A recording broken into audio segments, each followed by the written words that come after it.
Welcome to the Fallen State. I'm Jesse Lee Peterson. Thank you for being with me. There's a lot of talk about self-love these days. I have with me Tonya TKO, a relationship expert, life coach, and a YouTube star. You really are a YouTube star. Thank you. These days, people say that you should love yourself. What does that mean? You know, that's a really good question, because loving yourself can manifest in so many different ways, from how you treat yourself, what you put in your body, to who you let in your body or in your life, in your home.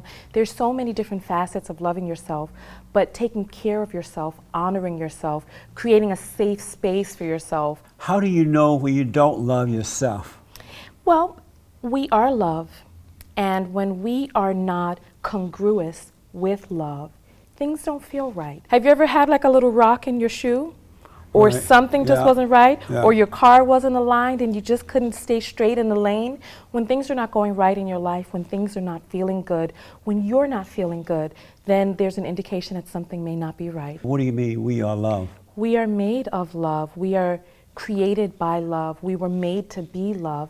If you think about children when they come into this world, before anything else blemishes them, they're vibrant and they're boisterous, and they are filled with love. If you upset a child, even if you discipline a child, the child will internalize that and then bounce right back into love. They're very buoyant, and it's only when we start acculturating them and when we start socializing them that they start learning about limitations, and then the hurts begin to set in, and then we change from these loving, boisterous children into adults that have little bits of brokenness in us. But we are love. We're all seeking that feeling of love, getting back into love, and women are constantly searching for someone to cover her and protect her, and men are constantly searching for the entrance back into woman or man to feel that feeling of love again.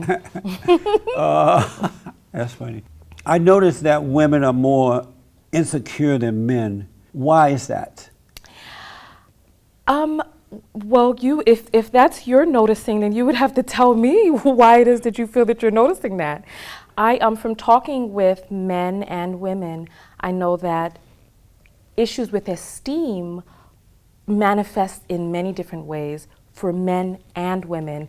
And I would say that, societally speaking, there are a lot more forces that are impounding upon women that tell them that the way they are is not okay, that they need to be slimmer or lighter or straighter or this or softer or more firm. However, with men, you know, there's a general acceptance of how they are physically. You know, however, I noticed that the insecurities go across the board, and I think that the insecurities of men are never really fully addressed. And that's what it manifests itself in so many different ways: dysfunction in relationship, self-abuse, violence, aggression, traveling at a lower vibration through life. Do you notice that women are more insecure than men? That's been your observation. My have observation. You noticed that? I haven't noticed you have that. Not noticed I've that? noticed that women are more vocal. So, like how black people are rising up nowadays. People are like, well, things used to be good before. Just because you don't hear someone talking doesn't mean that it's good. So when we talk about insecurities, women are a lot more vocal about the things that they feel inadequate about. However, men and women both feel inadequacies across the board. The reason I see that women are more insecure women than men is because I've noticed that women, and not all, but most. Of course, okay. Women tend to try to will or force the world to rotate around them. You know, they try to make their man do what they want him to do, or be the way they want him to be. Treat me this way, treat me that way. And then they try to force the kids to rotate around them, and they try to pass laws that rotate around them. And they're always, you know, like you said, what are you talking about? But, and so all those things are a sign of lack of love of self and insecurity. Wouldn't you agree with that? Whereas men don't tend to do that. That's your interpretation. You're seeing these actions, and that's That's a false premise, because that's your premise, and anything that you interpret after the false premise is also going to be false. You haven't noticed that women do that? No, that's your interpretation. They don't try to force the world to rotate around them? You're asking me yes or no questions. Yeah, right. You haven't noticed that at all? I haven't noticed that women try to force the world to rotate around them. Well, why do all the kids always gather around mama? Because mama is nurturing. People No. go to the well because there's water there. Like I said, we are all love, and we want to return to love, so people like the feeling of nurturing. So that's why they do it, they're looking When you for want love? when you want some softness or some hugs or to rest upon a buoyant bosom, you come to mama. But you don't need that after 3 years old. You know, once a kid Who doesn't is need 3, that? If a I came child- to you and tried to give you a hug right now, you wouldn't need that? I would hug you, but it's not, but it's not out of a need. I would be polite, you know? You would be polite by receiving a hug from me. Right. This sounds But like a it wouldn't fallacy. it wouldn't be from a need. If you feel that you don't have the need for nurturing, and if you feel that you don't have the need for affection, then that could be what we talked about earlier, the acculturation that happens, the socialization that happens, and the separation that occurs from when we're children and we're buoyantly filled with love to when we grow up and the brokenness begins to set in.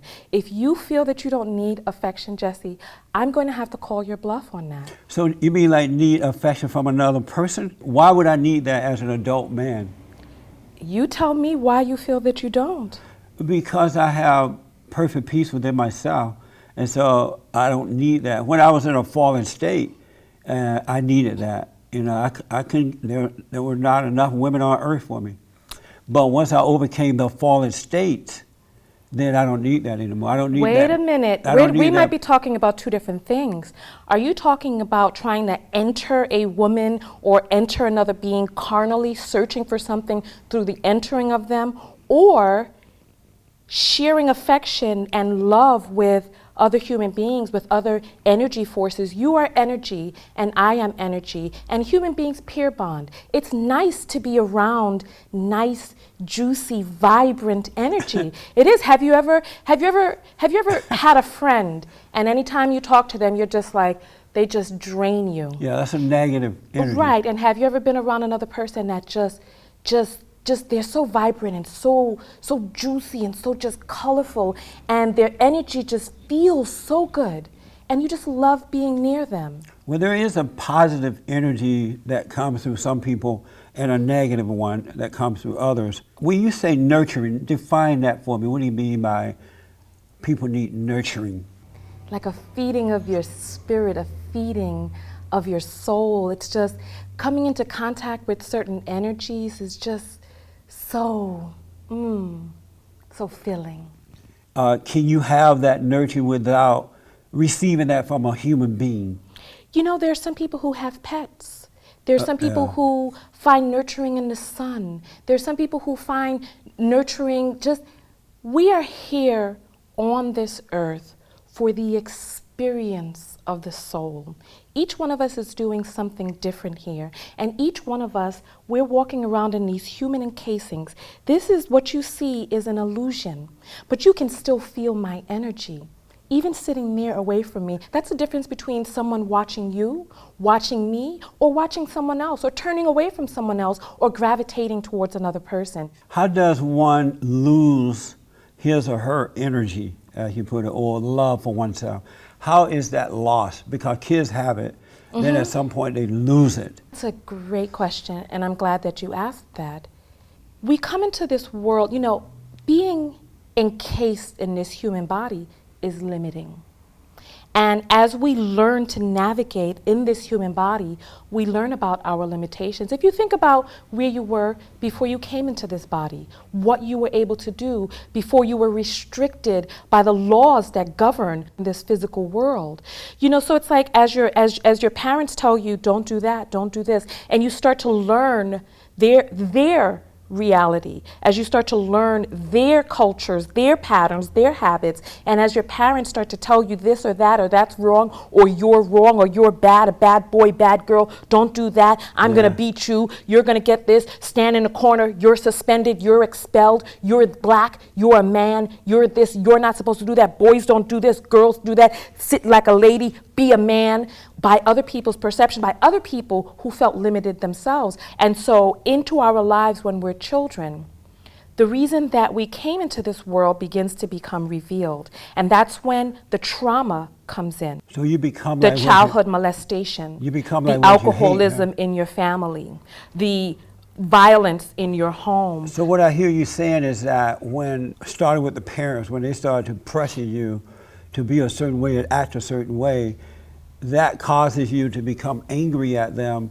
And as you know, you become like what you hate, and that's what brings on the trauma. Am I right? That's not what I'm saying. That's not what you're saying? No, but that's you not gave what all I'm these saying. examples how your parents and others can impose on you as a kid. But I'm not saying that that makes you angry. It But just it- limits you. It becomes normal to you, but it's still a limitation. But it does make you angry as a kid because it's going against your natural nature. They're imposing another way on you rather than allowing you to just grow up, right? Different people respond to stimuli in different ways.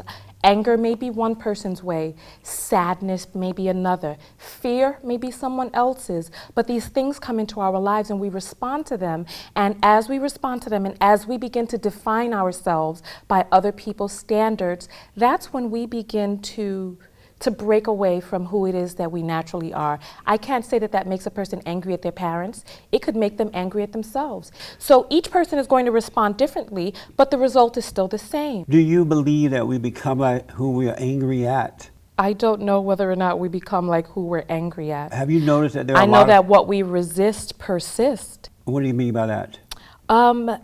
When you resist a thing, your relationship to that becomes directly correlated to the push-pull of that. I don't want this, so this is constantly connected to you. So like if you say, I don't want to be fat, right? Right. Or I don't want to be violent. You are constantly navigating in response to that thing. So you are never free of that thing. That thing is always attached to your movements and your navigation because you are acting. Instead of saying, I want to be thin, you're saying, I don't want to be fat. And that is always hanging over you. But only if you, let's say that I say I don't want to be fat. But if I don't have a personal opinion about it, if I don't resent it or I'm not mad about not wanting to be fat, it won't affect me. But if I see fat and I'm like, I never want to be like that, and I have an opinion about it, hate it or be mad about it, then this force starts to take over my life, and now I'm trying to fight not to be fat. Powerful emotion definitely magnifies things. However, if your mentality or your stance is, I don't want to be X, X is always a part of the equation because you brought it into the equation. Do you have insecurities? Of course I do. And what are your insecurities? What are my insecurities? Yes. I have financial insecurities. I have always. Meaning that you don't want to be broke? Exactly. Are you broke? You know what happened to you? Do you know what happened to me in February of this year when I became displaced? What happened? It became a huge controversy on YouTube, but I had always preached abundance and always preached having money. And that's how the book that I'm writing became born. And then through different activities that happened, that which I had been repelling for most of my life then came upon me. And that's when I, Tonya, had to look within myself and say, who am I? What am I? If I don't have these things, which has always defined me, which has always made me comfortable, if I am no longer this, then what am I? Who am I? And do I still deserve love? Do I still deserve my own love? So the largest challenge that I've ever had to face came into my life, and it came into my life as a blessing because it was then that the outline for my book just birthed itself. So what does it feel like to worry or be afraid of being broke? What is that feeling? You mean before Before or after? There's a driving force. It feels like the motor and the engine of a car or a train, full speed ahead. I have to keep working. I have to do this. I have to make money. I will never be broke. I will have. Nothing's going to send me back to the ghetto. Do you remember in Gone with the Wind when she ripped the curtains down and she said, as God is my witness, I will never, what did she say? I don't remember. She said, well, I love that movie though. Right, But and she decided that she was never going to go back into poverty. And so it's like that feeling on the inside. What brought it on for you, that feeling? What made you? I'm from the Bronx. I was raised in a depressed area. Oh, I see. Give me another insecurity about you. Well, another one of my insecurities was being uneducated.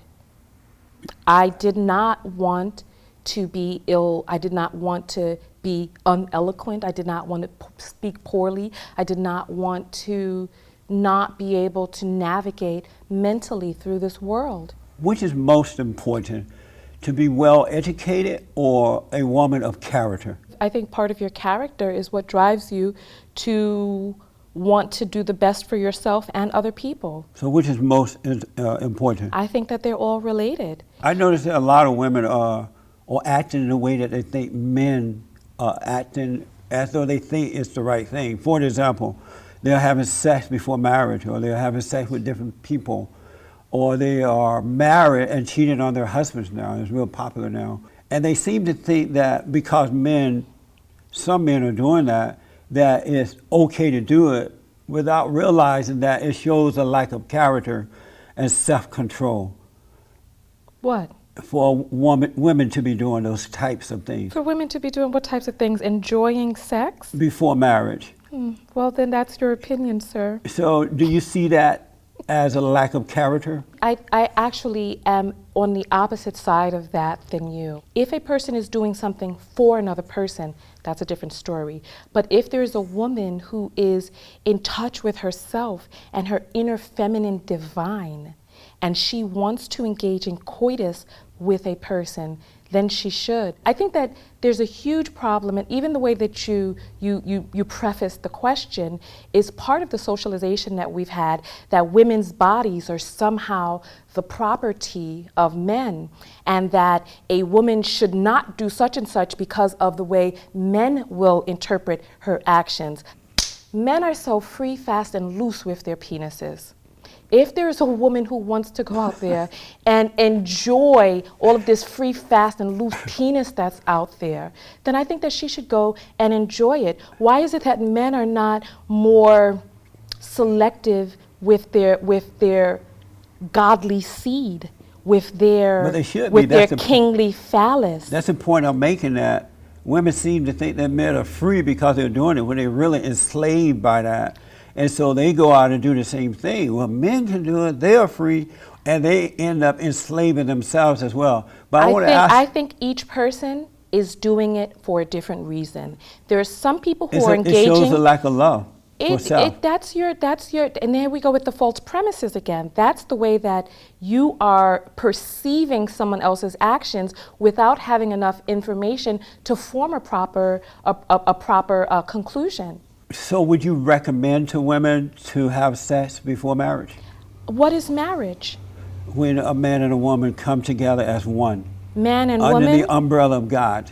God? Right. Everybody has a different interpretation of who God is. Do you believe in God? I believe, okay, I am not a Christian, but I do believe in God. And I think that part of the disconnect that we have is that there are certain people that feel that the Christian God is the only God and the only valuable God that there is. So therefore, they use the interpretations that were written in the Bible, who was written by people who believed in the premise of this particular type of God, and then created all of these rules and regulations on that premise. And like I said, when you start with a false premise, everything else that you conclude after that will be false. And so for some people, if you believe in this Christian God or the God of the Bible— But you said as though it's a negative. What's wrong with being a Christian? I don't feel that there's anything You're wrong. Like, I'm not a Christian. I am personally not a Christian. Well, why not? I'm sorry to hear that. I believe that the God that is depicted in the Christian Bible is a very violent, a very vindictive, a very jealous, and a very petty God. Why do you believe that? Read the stories of the Old Testament. Oh, let me ask you this. Do women know that these women who are having sex before marriage and carrying on with different men and loving themselves, do they know that men don't want to marry a woman like that and have children with her? There are different men out there who want different things. There are But different not women for out a there. good, decent wife There- and mother to the That children. is, then here we go with the false They'll do the premises sex again. stuff because the men are, really They're- into sex, they're- but and they that's- don't and see that's that as when- the kind that's- of woman that they would marry and and have a family with. This is, remember when we talked about false premise, what is another way that you can see that? It seems like you have the blinders on so that you only see that X times X is X. A woman may not be having intercourse because she thinks that's what a man wants. That is what a man wants. Maybe that's what she wants. Maybe she wants some penis. Maybe she wants a deep down body orgasm. Maybe that's what she wants. And maybe she wants that penis to get in there and give her the orgasm that she wants. That's pretty clear now. How did you become a relationship expert? How did all that come? You walking down the road and you realize, these folks need some help. I'm going to give them help. How did you get into that? I started making YouTube videos when YouTube was about 2 years old. I had had a near-death experience the same year, and that's what actually led me onto YouTube. And I started making videos, and the videos that resonated most with people were the videos when I started talking about loving yourself. Right. And everything is relationship.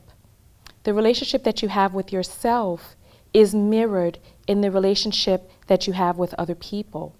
And so when I started talking about self-love, it resonated with other people and it resonated with the masses. That's how I've been able to amass more than 300,000 social media followers. Right. This is how I get 1 million views a month. Is there a difference between men and women? Each person has a different ratio of masculine and feminine. I have a feminine side and a masculine side. You have a feminine side and a masculine side as well. So each person has variances of how the feminine and the masculine shows up in their life. The feminine is soothing and calming and nurturing and loving and healing. The masculine is constructive and building and protective, and there's a force to masculinity. I agree with you that men do have that feminine side to them, but it's something that they should overcome. It's not something that they should hold on to. And the reason that they develop that feminine side is because of the relationship with their mothers. They get her identity for a while, but after a certain period of time, they should be turned over to the father so that they can watch and observe him and overcome the mama that's in them and become real men. And I've noticed that women hate men who hold on to their feminine side because it's like being with another woman and they want a man. Women can't help but be attracted to real men. They don't like weak men. Each human being needs the balance of masculine and feminine. When a father goes to hold his child, when a father goes to cook, when a father goes to prune a garden, when a father goes to create, that's the feminine side of him. It's terrible too. It's so destructive. I'm sorry, see, what is destructive? for a man to be that way. See, And what you might not understand. that could be part of your own brokenness, where you've decided that you don't even need affection. Let me tell you this. What you probably don't understand is it's unnatural for a woman to be emotional like that, and for a while the child need that type of mother's love. But a father's love is not of emotion. He is the spiritual head of his family. He brings the love in to his family, and he receives it from God. And that love is a light unto your feet. Because emotions are up and down. They're not good to have. So the father show his children how to overcome that.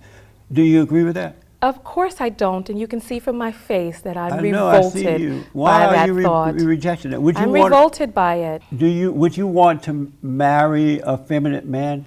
I need a man who is balanced with his masculinity and his femininity. So you want him to be feminine sometime and masculine sometime? Did you know? You don't look like a woman that would want a feminine man. I just don't. I'm not accepting that. Did you know that a penis feels best when it is not rigidly hard, but in between hard and not so hard. Did you know that? No, I didn't know that. Yes. But what did that have to do when a with it? man is too hard, he is unsuitable for a woman. Amazing. So So a man has to be pliant. The men who are not able to calm down their masculinity, who are not able to damper or temper their masculinity, those are the men who end up with other men.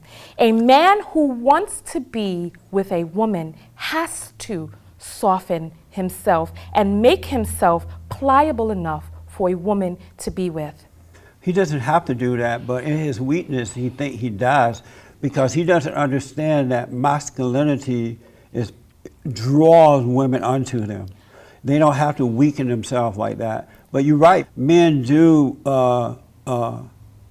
fall from their masculinity in order to seduce a woman, because they don't know what the power of masculinity. People are of the false impression that it's the feminine men who, those are the ones who are gay. No.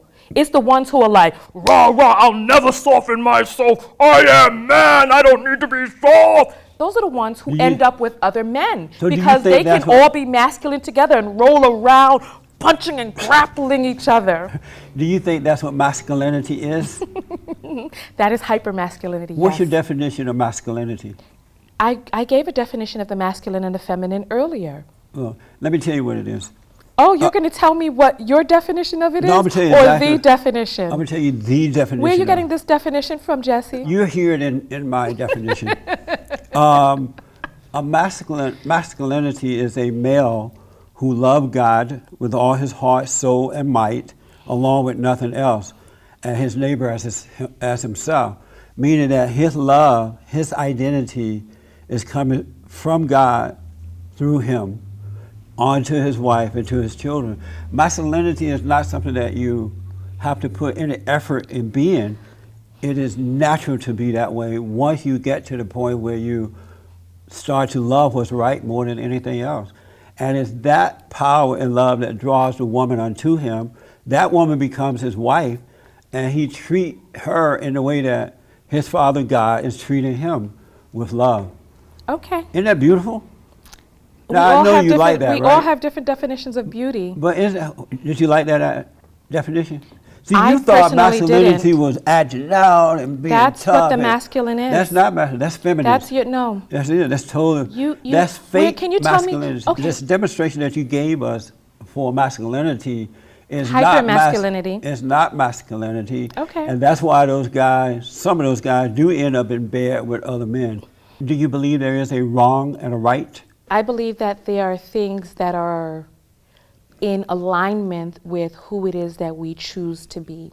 So is there a right I and think wrong? I think right and wrong are judgments that different people have based on who it is that they are, what it is that they've taught, and what it is that they want to project. Are I you- think that there are things that I think there's a person that we want to be, and I think that there's a way that we want to show up in life.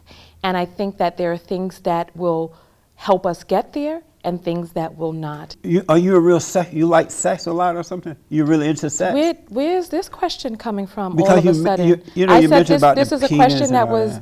I wanted to ask you a question. So now you're curious about sex, and you're No, curious you. about me and what it is that I'm doing sexually? No, are you really into that? Having sex? I think that each person should be able to explore what it is that brings them joy. Are you doing a lot of exploring? Excuse me? Are you doing a lot of exploring? I think that what it is that I'm doing personally with my vagina is between me, my vagina, and anyone who consents, and I consent to be with me and my vagina. If you want to talk about self-love, let's talk about self-love. If you want to talk about loving yourself and things that have to do with that, but when you start putting my vagina on trial, asking me who's going in my vagina and whether or not I got a lot going in on my vagina, you start to cross the line, Why sir. did I ask about that? I was just asking if you really into sex. Two final questions. One is, do you believe that human beings are in a fallen state? I believe that we are perfect. I believe that we are God manifested. Would God manifested perfect people hate one another? There are different things that take us closer to who it is and what it is that we want to be, and things that take us further from that. If love is who we are, let's say that that's the premise. Are these actions bringing us closer to love or separating us further from love? So does a certain action serve us and bring us closer to our own inner divinity, to our own inner love and the love and energy that exists in each person, or does it separate us further from that? Tell us, what is self-love and how do you get it? By separating everything else which is not love. All that you have left, the lowest common denominator, all that is left in the aftermath is love, is your real you. Did you have fun? It was an interesting time, I'll tell you that much. Now you feel